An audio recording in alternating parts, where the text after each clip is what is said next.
কুমিল্লায় শুরু হতে যাচ্ছে শহীদ জিয়া টি-20 ক্রিকেট টুর্নামেন্ট। 29 নভেম্বর থেকে বিভাগীয় বিএনপির উদ্যোগে কুমিল্লার শহীদ ভাষা সৈনিক ধীরেন্দ্রনাথ দত্ত স্টেডিয়ামে এই টুর্নামেন্ট অনুষ্ঠিত হবে।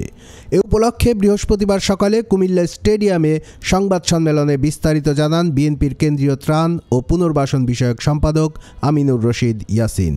বিএনপি নেতা আমিনুর রশিদ ইয়াসিন জানান, কুমিল্লা দক্ষিণ জেলা ও মহানগর খেলবে সবুজ দল হিসেবে। এছাড়া লাল দলে অন্তর্ভুক্ত থাকবে কুমিল্লা উত্তর জেলা, চাঁদপুর ও ব্রাহ্মণবাড়িয়া জেলা দল। এ দলগুলোতে জাতীয় দলের এবং স্থানীয় খেলোয়াড়রা খেলতে পারবে। আমাদের দুইটা দল ভাগ করেছি আমরা। এক দলে থাকবে কুমিল্লা দক্ষিণ জেলা এবং মহানগর, এটা হলো সবুজ দল। কুমিল্লা উত্তর জেলা, চাঁদপুর, ব্রাহ্মণবাড়িয়া, এই তিনটা ডিস্ট্রিক্ট মিলিয়ে হয়েছে লাল দল। বিভক্ত করে আমরা খেলায় অংশগ্রহণ করব।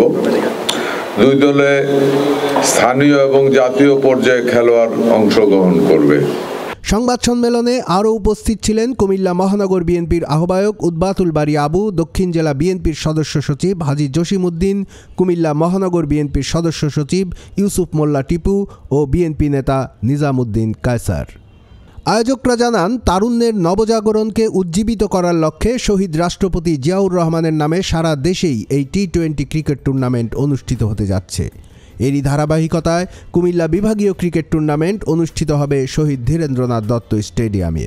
জাতীয় এবং স্থানীয় খেলোয়াড়দের অংশগ্রহণে প্রাণোচ্ছল টুর্নামেন্টের মধ্য দিয়ে কুমিল্লাবাসী একটি সুশৃঙ্খল এবং টান প্রতিদ্বন্দ্বিতাপূর্ণ ক্রিকেট আসর উপভোগ করবে বলে প্রত্যাশা করেন আয়োজকরা।